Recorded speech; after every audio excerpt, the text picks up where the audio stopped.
Good day, everyone. I am Ruti G. Francisco, and today we will be discussing motion curves and the relevant theories behind them. So, first, let's define what motion curves is. So, motion curves are graphical representations that describe how an object or machine component moves over time.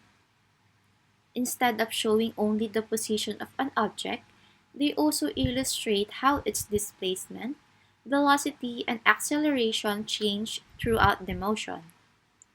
In engineering, understanding motion curves is important because they help engineers analyze the movement of mechanical components before they are built.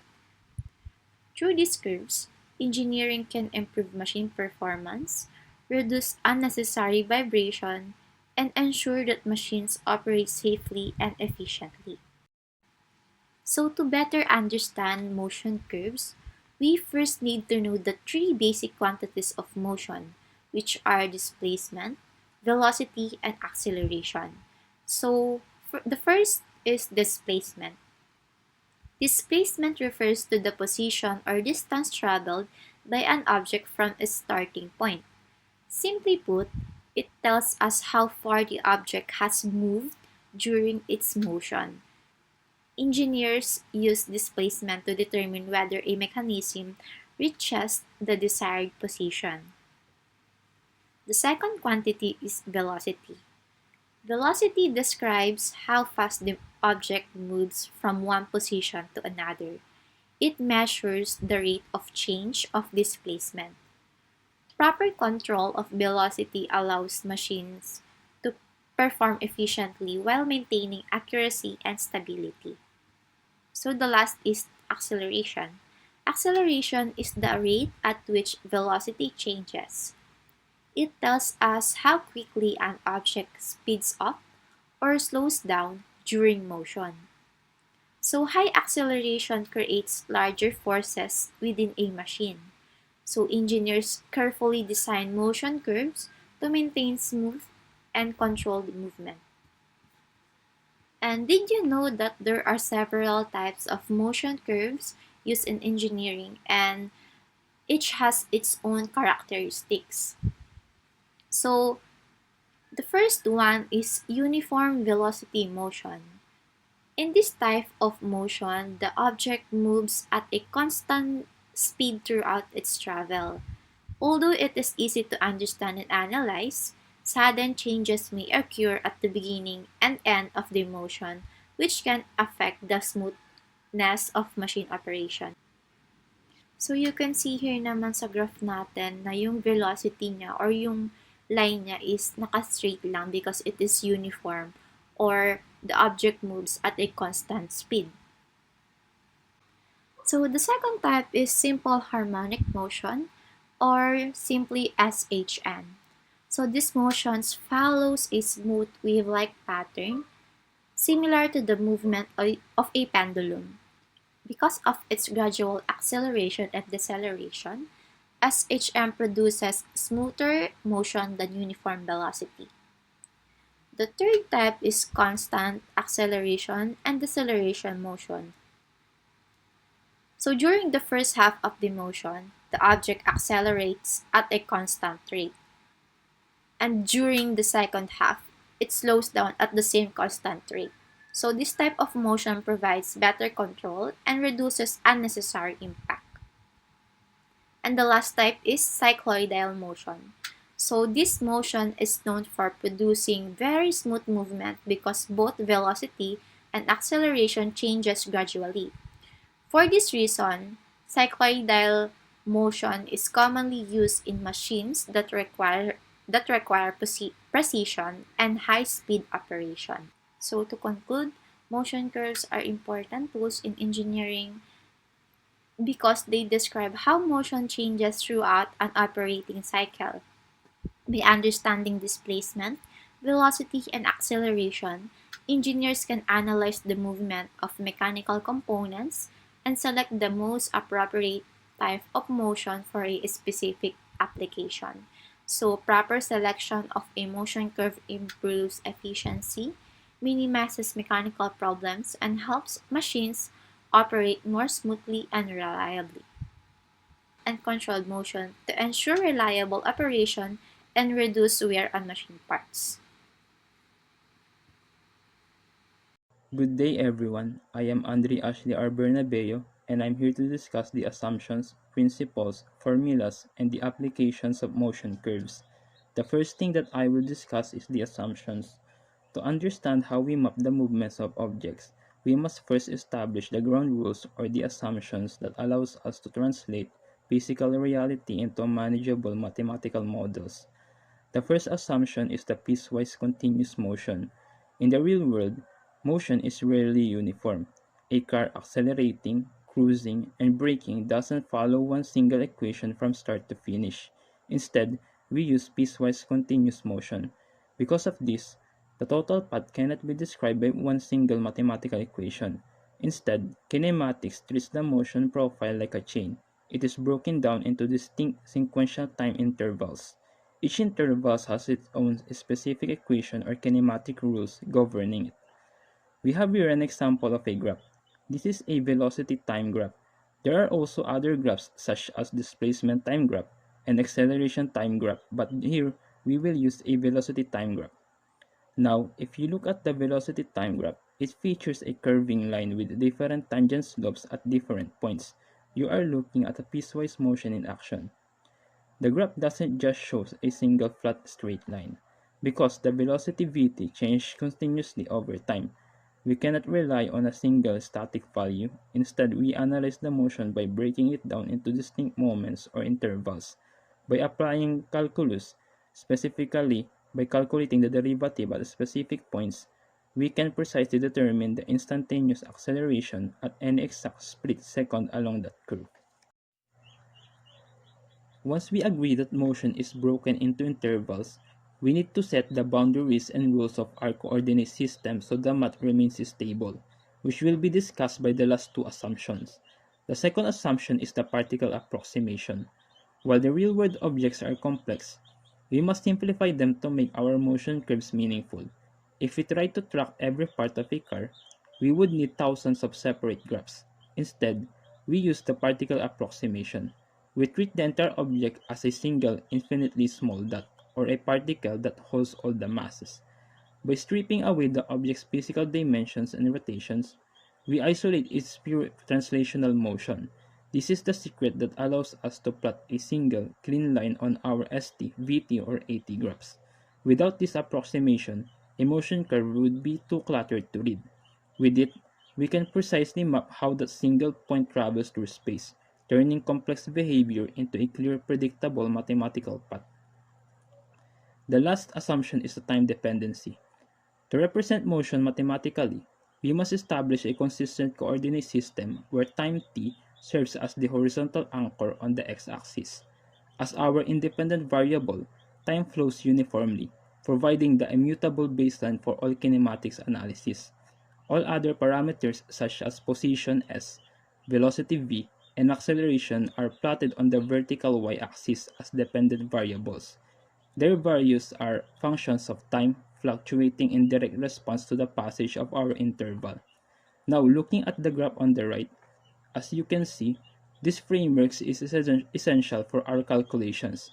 On this velocity time graph, the tangent to the curve represents the instantaneous acceleration, a equals to dv over dt. This derivative is the mathematical expression of how velocity evolves over time. By anchoring our variables to this temporal foundation, we transform complex, real-world motion into a coherent, predictable model. The next topic I will discuss is the principles in motion of curves. The first principle is the slope principle or the differentiation. To fully analyze an object's motion, we must be able to move between our core variables, such as position s, velocity v, and acceleration a. The bridge that connects these equations is the process of differentiation. In our analysis, we rely on the slope principle. When we look at a graph, finding the mathematical derivative at any single instant is visually equivalent to calculating the slope or the rise over run of the curve at that exact point. This slope reveals the instantaneous rate of change. essentially telling us how quickly one variable is transitioning into the next. To interpret motion curves effectively, we must analyze the gradient of the curve to identify the underlying physical state of the object. Look at the diagrams on the right.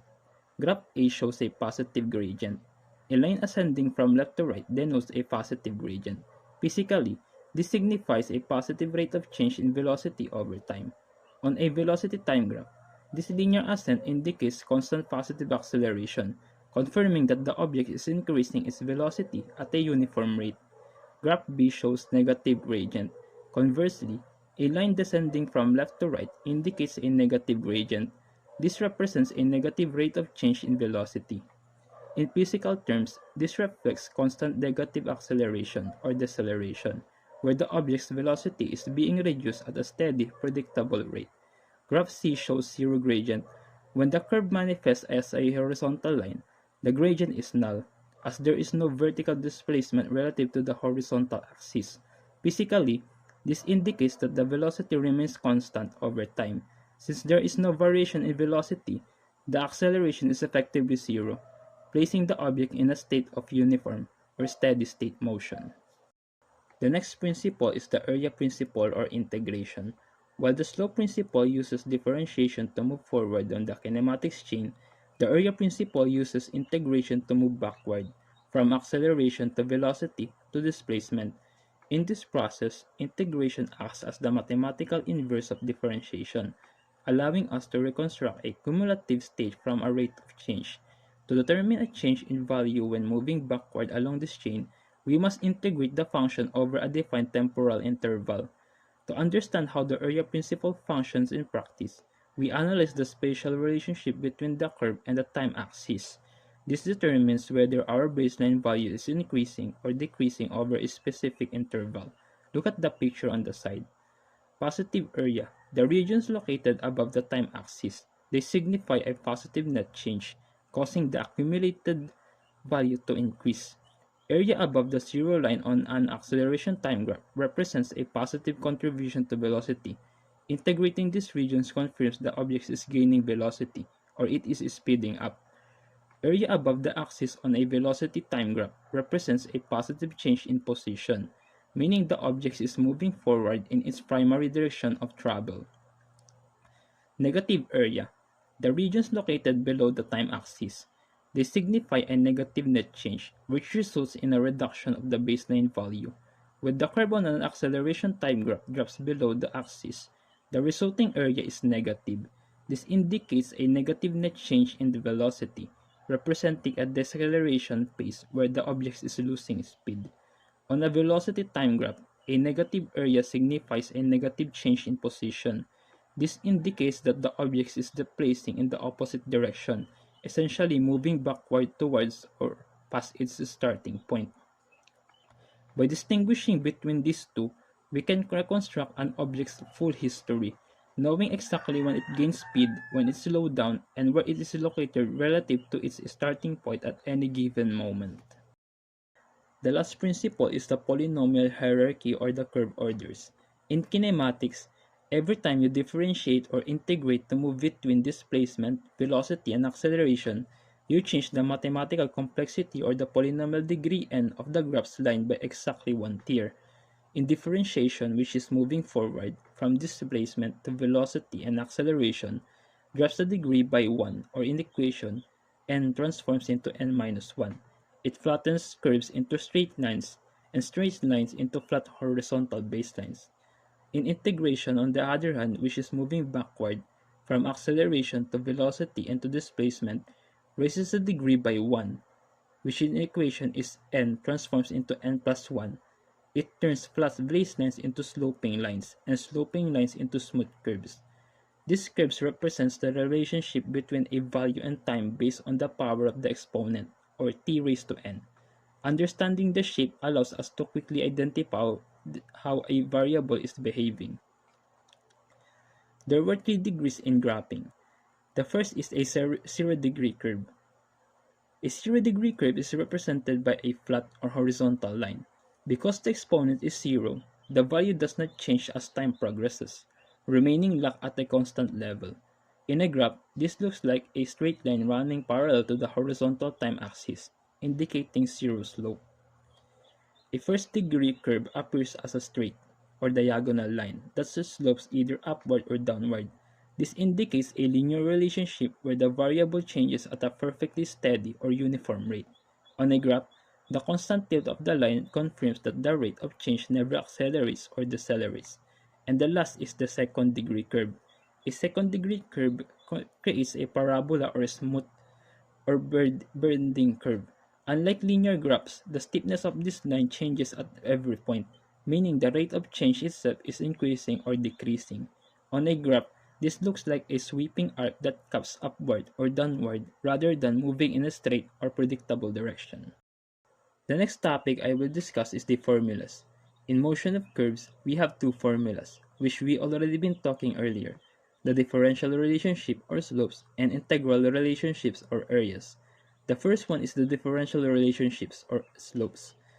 To compute values moving down the kinematic progressions from displacement to velocity and acceleration, you cannot simply read the data points as they are. You must derive. In order to get the value of velocity, you must derive the displacement function with respect to time, or v equals to ds over dt. Geometrically, this means finding the slope of a displacement time graph. On the other hand, in order to get the value of acceleration, you must derive the velocity function with respect to time, or a equals to dv over dt. Geometrically, this means finding the slope of a velocity time graph. The relationship between displacement, velocity, and acceleration is best understood as a hierarchy of change. By deriving velocity from displacement and subsequently deriving acceleration from velocity, you reveal that the acceleration is mathematically the second derivative of displacement. In this framework, you are essentially zooming in on the mechanics of motion. As you move from displacement to acceleration, you transition from describing where an object is to analyze how its behavior is evolving at every moment. Take note also that you derive the degree of the curve decreases, flattening the line on graphing. The second formula is the integral relationship, or the areas.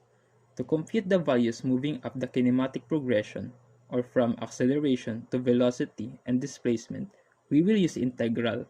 In order to get the change in velocity, you must integrate the acceleration function with respect to time, which is given by the equation integral of dv equals to integral of a dt.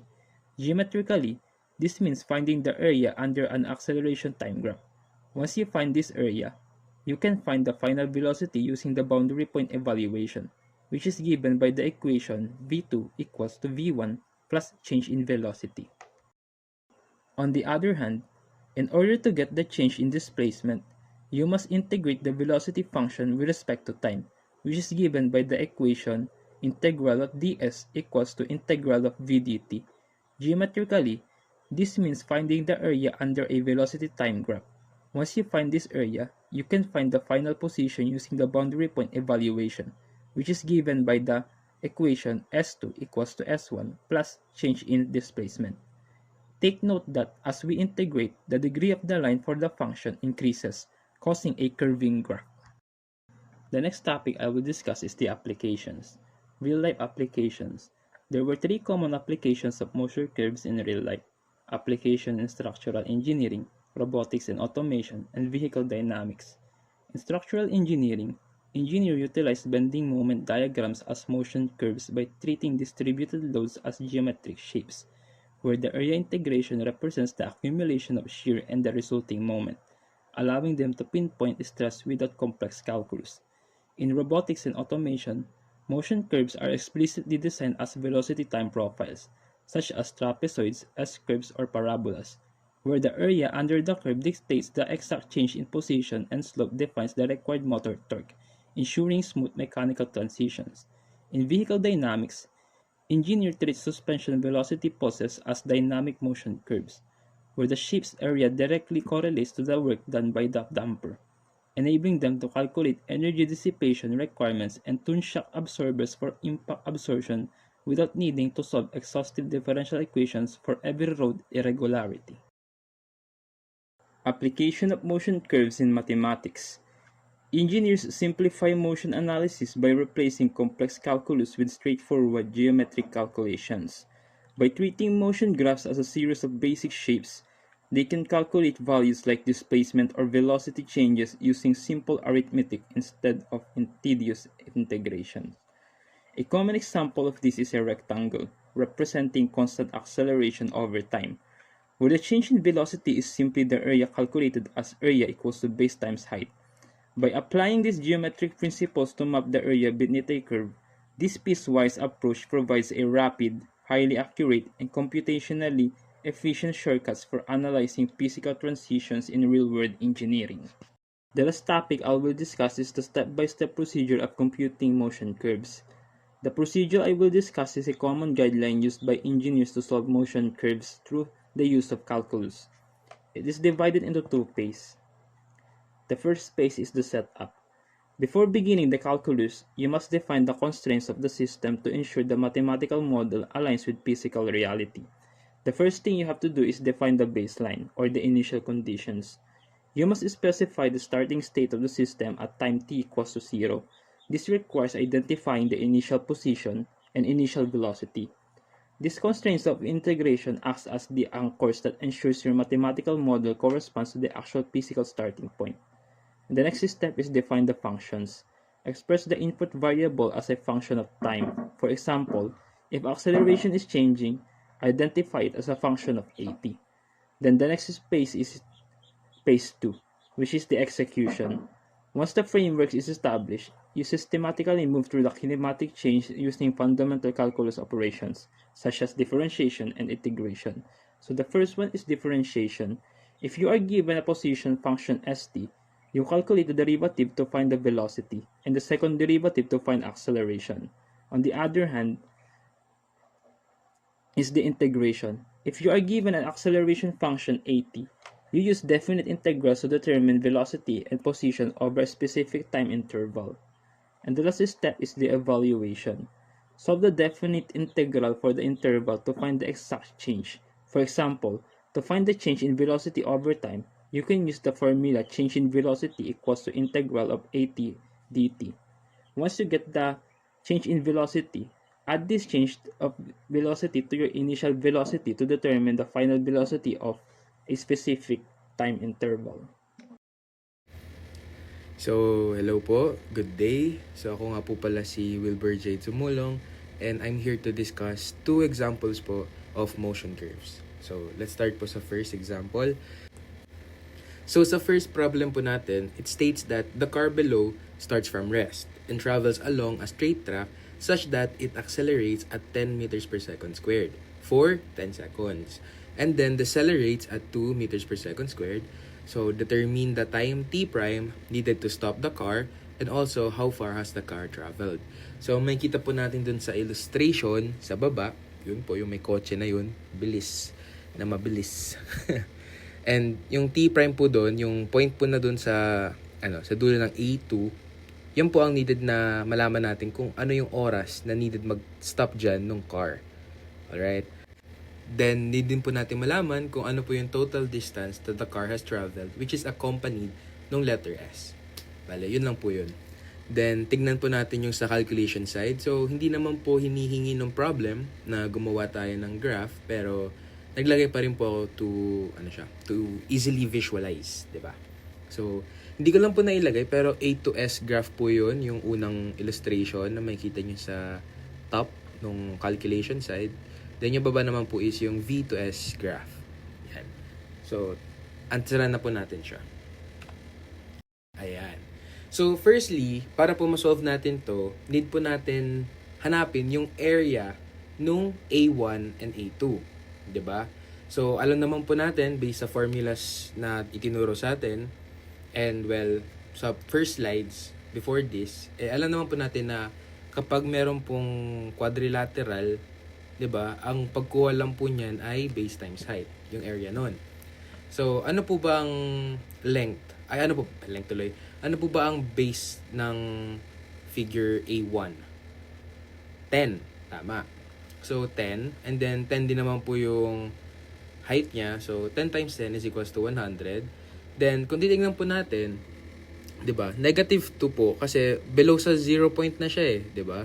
So, pababa niyan ay negative 2. So, yun po yung length. Ay, yun po yung length. Yun ang height nung A2. Negative 2. Yan. And then, since hindi naman po stated kung gaano po kahaba yung tawag dito, yung base ng A2, pwede po natin siya i-assume na since alam naman po natin na 0.10 yun, di ba? Since yun dun nga po nag-end 0 to 10, di ba? So, pwedeng T prime minus 10. Yan. So, magagamit po natin yan sa mamaya. So, ayun. Then, proceed naman po tayo dun sa V to S graph. So, dito naman po, mapapansin nyo na yung 100 na area na kinumpute natin sa A1, yun lang po yung sa first part. Since sa diagram po, diba, nahati siya sa dalawang part, A1 and A2. So, sa first part, kaya po nag 1 degree yan kasi from 0 siya nag-start, diba? So, kapag 0 degree, that like starts at rest eh. So, paakyat, pataas ang ano niya, ang punto niya, hindi naman siya pababa, diba? Pero, dahil nga na-hit niya na yung 100 mark dun po sa first area, then nakikita po natin na parang bumaba siya eh, oh, 'di ba, sa A2.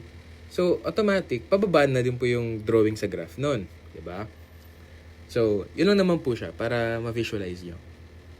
Yun, so proceed na rin po tayo. So, since alam naman po natin na ang pag-compute lang po niyan ay i-add lang po natin yung first part A1 plus A2, 'di ba? So, alam naman po natin na ang area ng A1 ay tawag dito ay 100.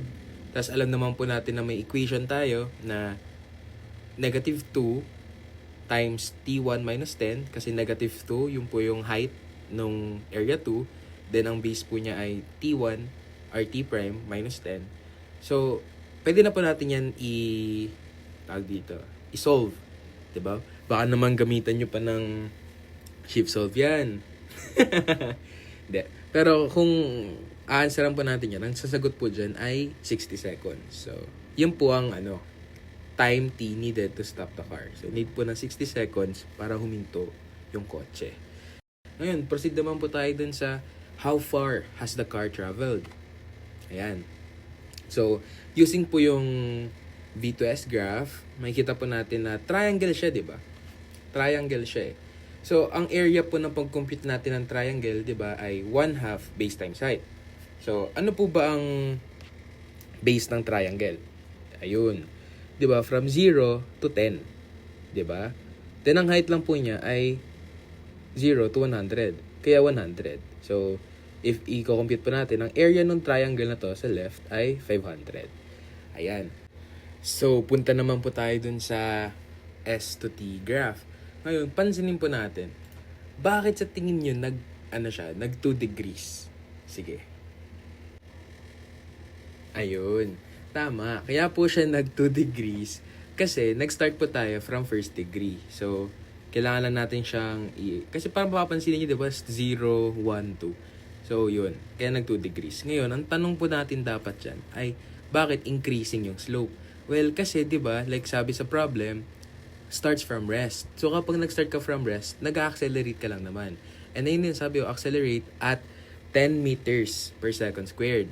And then, nag-decelerate lang naman siya. 'Di ba? So, ayun. Kaya, ayun, makikita niyo sa graph na 2 degrees slope na siya.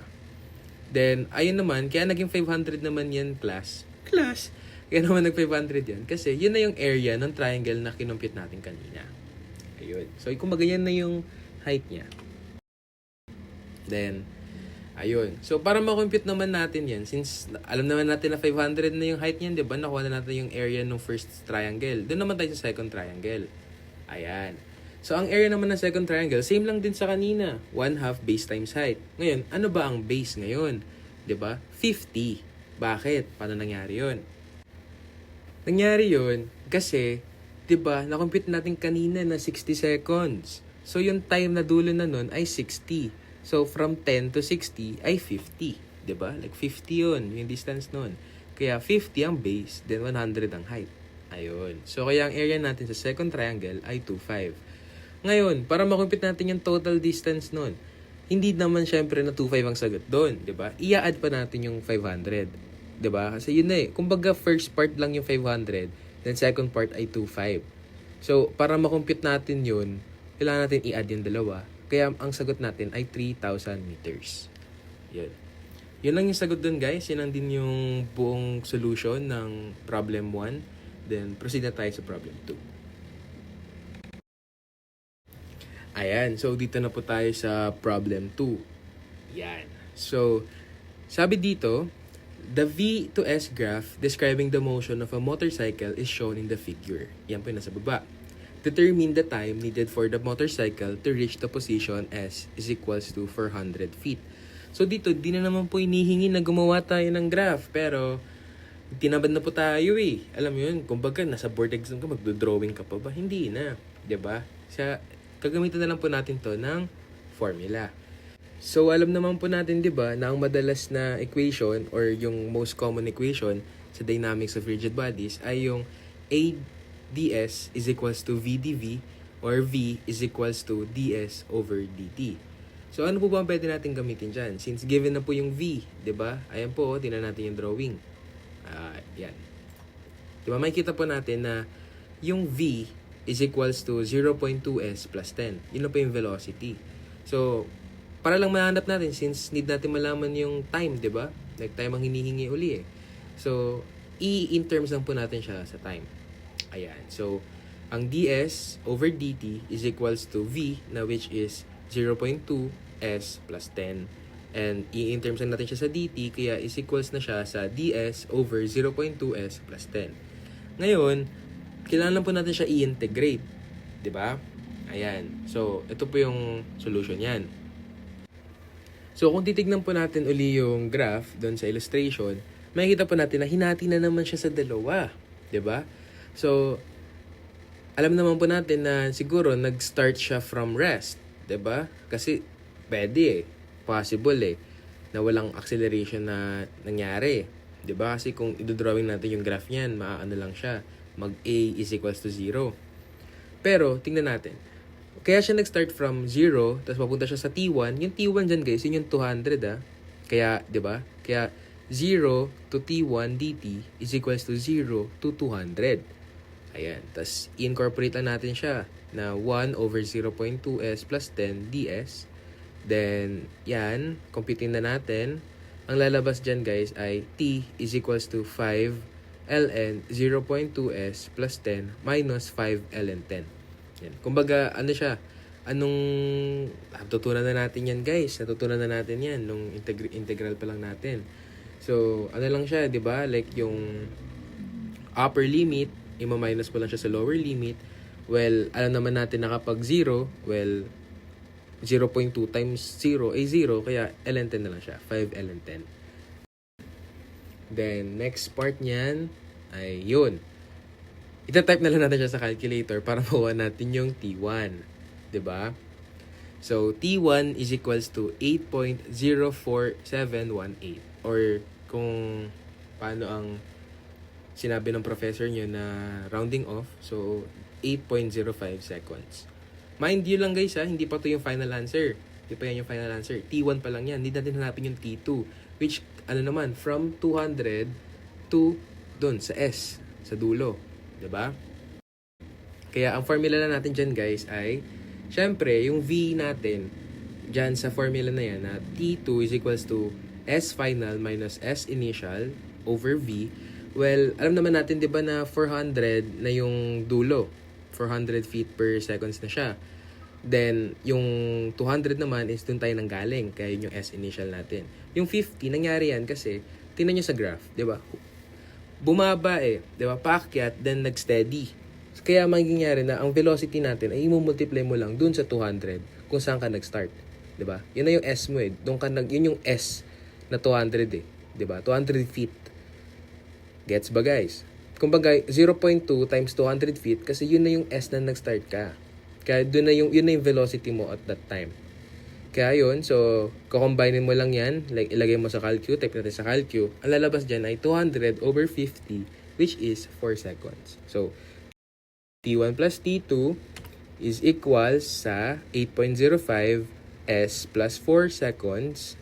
Well, hindi na natin kailangan i-calcu yan, di ba? Therefore, at S is equals to 400 feet, kumbaga, once na yung motor ay nag-hit na ng 400 feet mark, ang time na needed na for the motorcycle to reach that position ay 12.05 seconds. Yun, ganun lang siya kadali, no? Yan. So, yun lang naman yung guys. Thank you for listening. Then, proceed tayo sa other examples. Thank you. So, moving on to our problem number 3, a car accelerates for t seconds from rest to a velocity of 48 feet per second. The acceleration increasing uniformly from 0 to 12 feet per second squared. During the next 4 seconds daw, the car decelerates at a constant rate to a velocity of 4 feet per second. Sketch the AT and VT graph. So first, let's identify the given information. So we have here t seconds. Ayan. So yung t seconds natin is still unknown. Ayan, walang given dyan. So we use t to represent it. And so we have 0 as initial velocity as it starts from rest, since yung car daw is nag-start from rest. So 0 siya. To a velocity of 48 feet per second. So, yun na yung final velocity natin. And meron tayong acceleration na, may given acceleration tayo na 12 feet per second squared. And during the next 4 seconds daw, the car decelerates at a constant rate to a velocity of 4 feet per second. So, since nasa next 4 seconds na tayo, yung initial velocity natin would be 48. Kung sa nagtapos yung t seconds. Since nasa next 4 seconds na tayo, yun yung susundin natin, yung initial velocity niya. And then yung final velocity niya would be the 4 feet per second. So, ang main objective natin or yung required hinahanap dito is yung sketch ng AT and VT graph. And so, para maintindihan natin ng maayos, let's graph the known values na meron tayo. Ayan, as you can see, meron ditong incomplete na AT graph and yung VT graph. But, let me explain to you kung bakit siya naging ganito. Let's begin sa AT graph. Ito, A and T graph. Since the acceleration increases uniformly, take note, the graph is a straight line that starts from 0 and ends at coordinates t and 12 feet per second squared. Since straight line siya, again, dahil nag-increase siya uniformly. However, meron tayong unknown dito. Kailangan nating ma-determine yung unknown t. So, since kailangan nating malaman kung how long this first stage lasts. Because again, our time here nga is unknown. So, to find the unknown time, use the fact that area under an acceleration versus time graph represents the change in velocity. Ito, as you can see here. Since nakikita nyo here, yung graph kasi na to is a triangle. If hindi nyo na visualize, mag-draw kayo ng imaginary line from this point to T and from this point to 12 feet per second squared, like this. Ayan. Makikita nyo, mayroong mafo-form na triangle from this, itong triangle na to. And then, as we know naman, yung area ng triangle is 1/2 times base times height. And so, para makuha natin yung value ni t, ang change in velocity kasi, this one, is equals to area nga. Diba? So, pwede natin siyang equate ng ganito. So, we put the 48 and then we put the formula of area which is 1/2 times yung base which is yung t, ito yung base, and then yung 12 which is yung height. And then we simplify. 12 over 2 is 6 and we divide both side by 6. Kaya magiging ganito siya. And ang answer niyan is 8 seconds. As you can see, meron na tayong time sa graph natin. Now we know the value of t is 8 seconds, meaning that the first stage lasts 8 seconds, as you can see nga sa graph natin. Next, the problem states that the car decelerates at a constant rate during the next 4 seconds. So, ang kukuhanin naman natin ngayon ay yung acceleration ng anong time natin. So, first, before tayo mag-proceed doon, i-add muna natin yung 8 and yung next 4 seconds para ma-determine natin kung anong seconds na yung susunod na pupuntahan nila. So, 8 plus 4, we have 12 seconds. Ayun na. So, let's proceed na sa acceleration. Sa pagkuha ng acceleration during the next 4 seconds. So, ang gagamitin nating formula is this one. Since may available tayo na mga givens, available sila, available to, and available yung time. And yung A naman, sakto, is hinahanap natin. So, i-derive lang natin siya, ililipat natin yung initial velocity to the other side, and then we will divide both sides by t. Kaya ganyan yung itsura niya. And substitute lang yung values. Yung yung final velocity, again, is 4 feet per second minus yung initial velocity na 48 feet per second. And then, over 4. Bakit hindi 12? Kasi nag-start tayo from 8 seconds. So, 12 minus 8 is equals to 4. Hindi naman tayo nagsimula from 0, di ba? Nagsimula tayo sa 8. Kaya 4 lang siya. So, after computing that, ang makukuha natin ay negative 11 feet per second squared. So, yun na yung acceleration natin pagdating ng next 4 seconds. So, para mag-graph yan, alisin muna natin yung VT graph. Ganito siya. Ganito magiging itsura niya. Ayan. Since yung car nga is nag-decelerate, bumaba siya. Common sense naman na yan eh. Tapos ito, negative 11 siya. Ibig sabihin, bumaba siya nandito. From 12, and then during the next 4 seconds, bumaba na siya to negative 11 feet per second squared. And ang sabi dito, nag-decelerate siya at constant rate to a velocity. At constant rate daw. Ibig sabihin, negative 11 feet per second squared lang yung acceleration niya hanggang sa makarating siya sa 12-second mark. Ayan. Yan yung yung acceleration versus time graph natin. Yan na yung complete.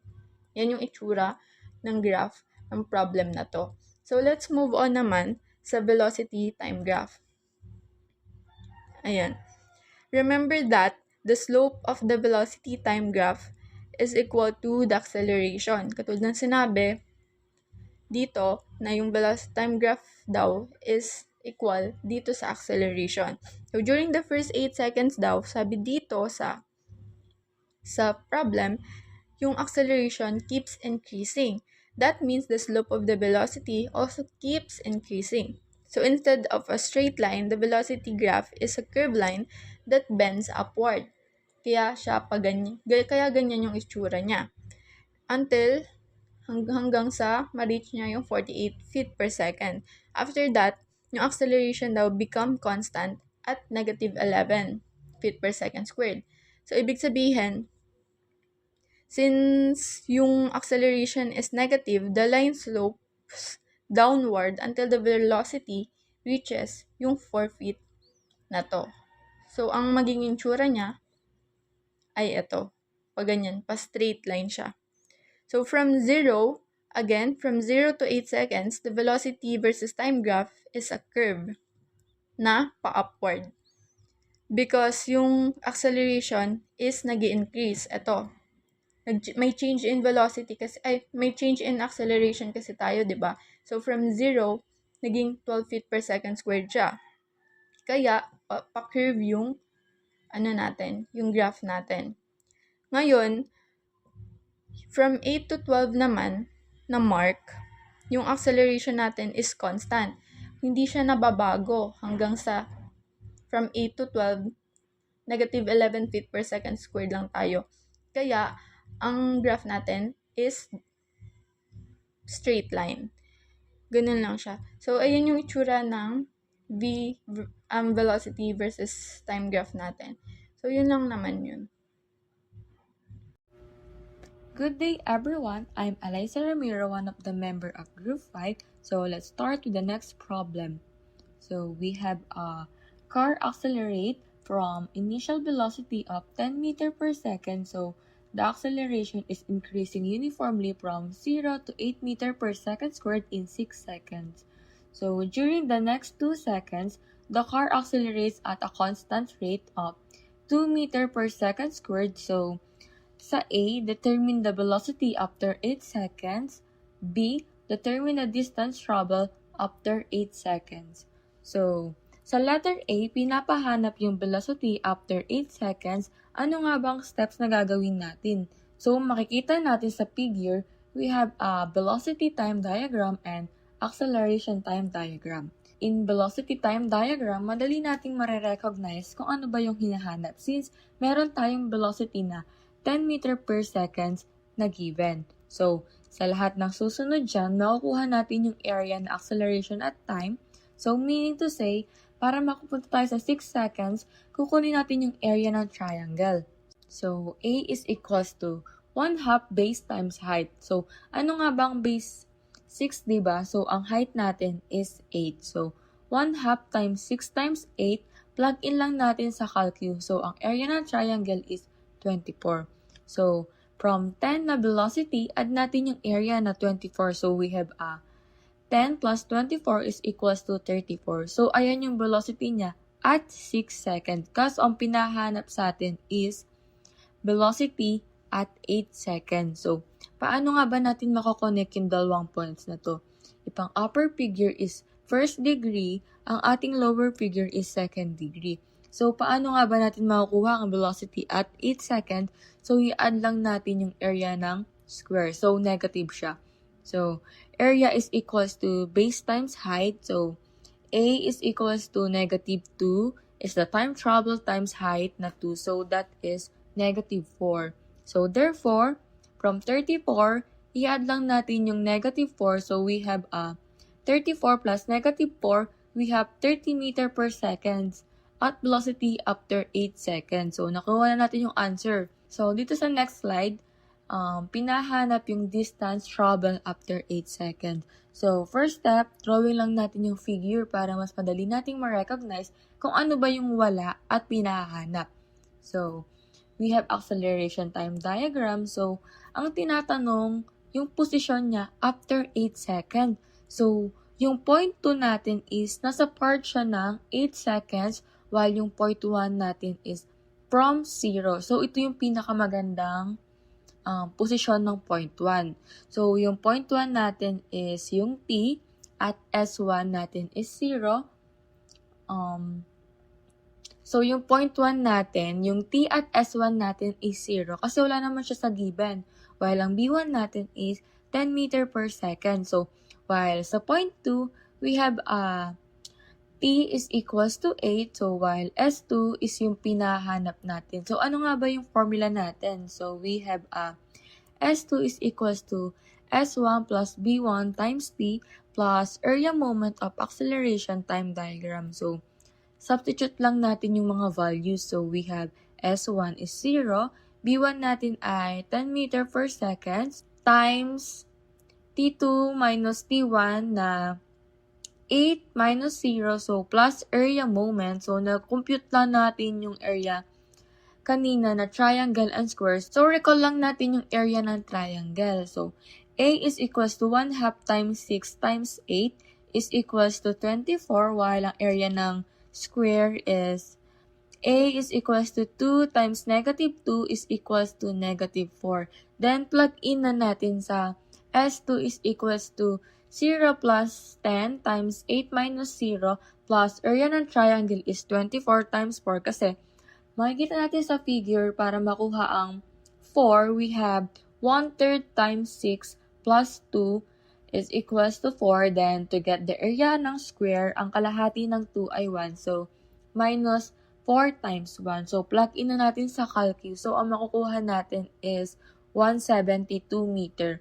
So, ang distance travel after 8 seconds is 172 meters. So, ayan na yung pinakang sagot sa letter B. So, ayun lang. That's all. Thank you. So, the A to T curve for a particle having rectilinear motion is shown in the figure. At t is equals to 0, the velocity is 8 feet per second and the particle is 60 feet to the left of the origin of displacement. So, meron tayo ditong velocity to time diagram. So, ipa-plot lang natin yan. So, ang sabi dito, times is equals to 0, the velocity is 8 feet per second. So, mag-start daw tayo sa 8. Tapos, para makuha natin yung value, when t is per second, 7 second, kailangan natin i-add yung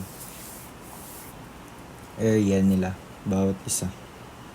So, kuha natin muna yung area ng triangle, which is yung 1/2 times base times height. So, plug in lang yan. Yung base niya is 4, tapos yung height niya is 6. So, is equals to 12. Tapos, ipa-plus lang natin yan sa 8. 8 plus 12 is equals to 20. So, since first degree siya, yung triangle, kung i-connect natin yan sa 4 seconds into second degree. So, paano ba naging concave upward yung yung flat niyan? Nag-start kasi siya sa 0 to 6. So, positive, increasing siya. Positive increasing. So, yung next natin is yung rectangle. Ang formula ng rectangle is base times height lang. So, times lang natin yung base times height niya, which is yung 3 tsaka 6. Tapos, calculate nyo lang yun. Magiging 18. Pagtapos nun, i-add lang natin yung 18 sa 20 para makawa natin yung 38. So, next natin yung trapezoid naman. Kung lang din yan, 1/2 lang din yan, tapos base times height. Trapezoid yan, kailangan natin kunin yung parehas nilang height, which is yung -12 tsaka -3. Basta times lang natin yan sa base niya na 6. So, 1/2 times -12 plus -3 times 6. So, is equals to -45 yan. Tapos, i-add lang natin siya sa 38. So, 38 plus -45 is equals to -7. So, galing siya sa first degree, magiging second degree na siya. So, galing siya sa -12 to -3, increasing pa rin, kaya ganun pa rin yung curve na ginawa ko. So, pwede na pala natin makuha yung hinahanap sa letter A na which is yung velocity when t is equals to 4 seconds, which is yung 20 feet per second. So, tapos na tayo sa letter A. Sa letter B naman tayo. Determine the displacement when t is equals to 7 seconds. So, meron tayong given dito na t1 which is 0. b1 is equals to 8. s1 is equals to -60. Kaya -60 yan kasi sabi dito, the particle is 60 feet to the left of the origin of displacement. Kaya -60 siya. Tapos, may T2 tayo na 7 seconds yung given. Tapos, ang hinahanap ay S2. So, formula ng S2 is S2 is equals to S1 plus B1T plus area moment ng 4 seconds hanggang 7 seconds. So, plug in lang natin yung mga values. So, negative 60 plus 8 times 7 plus, ito yung moment area kung paano makuha. So, yung area ng triangle is 12. Tapos, ang moment arm niya is 1/3 ng 4. Tapos, plus 3. Tapos, plus area ng rectangle, which is yung 18. Times mo lang sa moment arm niya na 1.5, kalahati ng 3. Tapos, input lang sa calculator. Tapos, makakuha natin yung 75 feet.